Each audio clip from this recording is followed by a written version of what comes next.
During chemotherapy mga sis, twice or thrice na lang ako nagka-mens no. Wala tayong luto serye ngayon mga sis kasi may natira pa kaming ulam. Medyo napadami nga yung naluto kong broccoli mga sis, so may natira pa. Ininit ko na lang. Then gumawa si Christian ng ensaladang pipino na may kamatis at sibuyas mga sis. Ayan, ang alam ko nilagyan niya rin to ng apple cider vinegar. Ang bango! Magsandok na tayo mga sis at ako'y nagugutom na. Hindi na tayo magsa-serving spoon kasi ako lang naman kakain. Tsaka isang kutsara lang talaga yung kinakain kong kanin. Yan, okay na yan.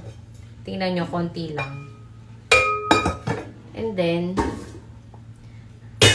itong broccoli. Dami kong nakain, dami kong nalutong broccoli kahapon. Tapos meron pa kaming pakbet na natira din kahapon. Kaya, yan, dito rin naubos. Pero okay lang yun. Kakain muna ako mga sis. Tapos mamimili ako ng questions na sasagutin natin. So, kain tayo. Amen. Thank you, Lord.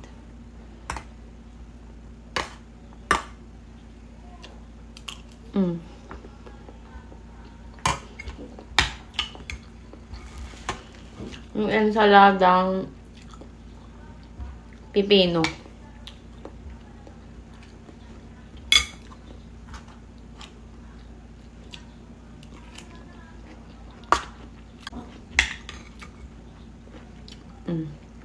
Kamatis.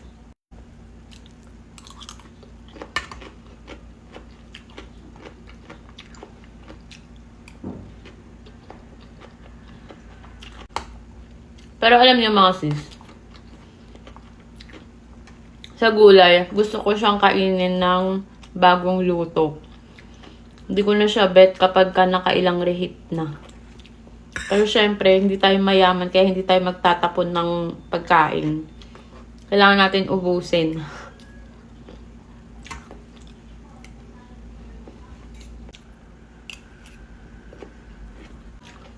Kahapon pala mga sis, napagtripan ko lang. Nag-live ako dun sa Black Up. Mas may guest ako. First time ko mag-live kagabi. Tapos natuwa ako kasi active yung live ko mga sis. Ang daming mga nagko-comment, mga nagtatanong. Ganyan. Tapos hindi ko na pansin yung oras mga sis. Umabot ng 2 hours. Kung hindi lang nalobat yung cellphone ko. Dahil nag-enjoy nga ako, baka tumagal pa. Shoutout pala sa'yo, sis Ella. Ang name niya sa Black Up is Destined to be a Warrior. Dami niya ring sharing kagabi. Dahil tapos na ako kumain, ako ay iinom ng water.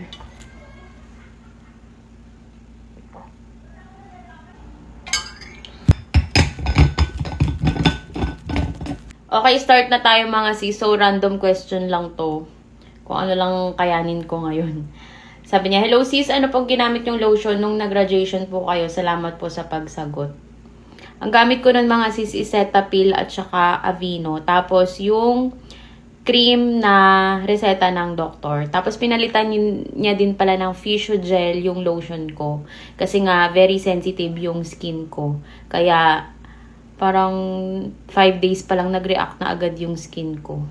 Kaya, yun, napilitan yung doctor ko na palitan ng Physiogel lotion yung ginagamit ko. Next question tayo mga sis. Bakit ka nagregla sis after mo chemo? Ako since July 2023, hindi na ako niregla.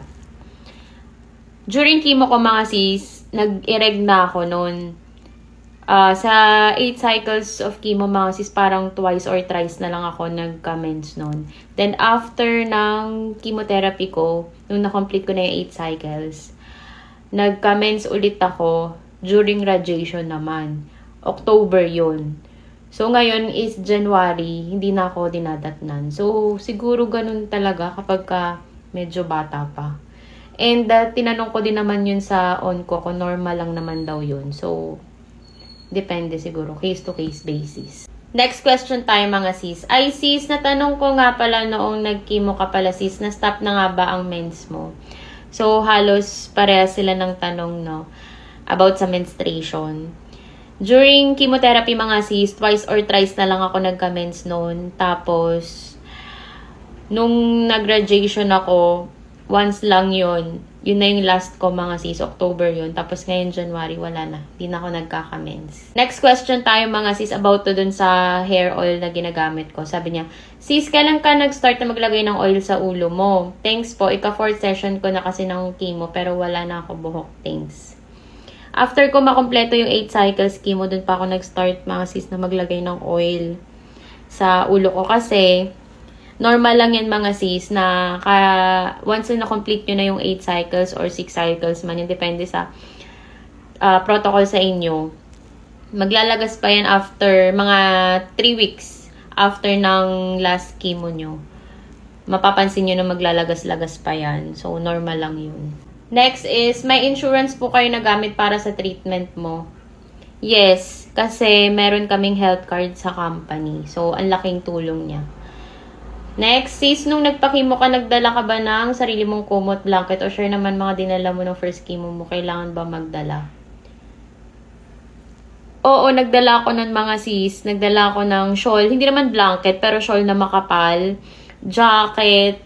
Nagdala ako ng water, snacks, earpods. Una, neck pillow, mga sis.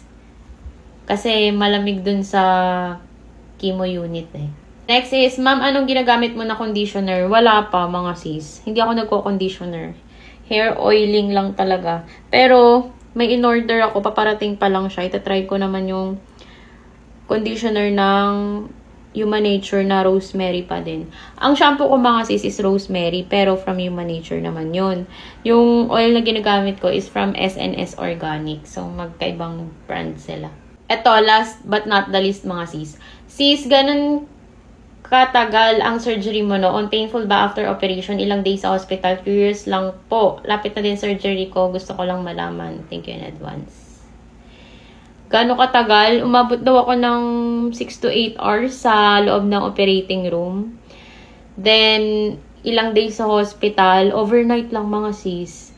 Kinabukasan after ng operation ko, na-discharge na rin ako agad. Painful ba siya? Hindi naman mga sis kasi meron siyang anesthesia. Medyo uncomfy lang kasi merong JP drain na nakasabit or nakasalpak dun sa surgical site, ganun. So, kailangan careful kayo sa paggalaw para hindi siya mahila. Ayun lang muna for today mga sis. Thank you so much for watching. Next time ulit.